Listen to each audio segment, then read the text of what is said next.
गुटखा खाने से हमारे खानदान पर इसका असर होता है।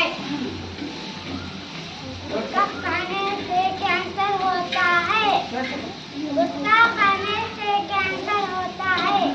गुटखा खाने से पैसे बर्बाद होते हैं। हमारे खानदान को शायद खाने से खत्म होता है। हमारी सेहत खराब होती है। हमारी सेहत खराब होती है। 10 में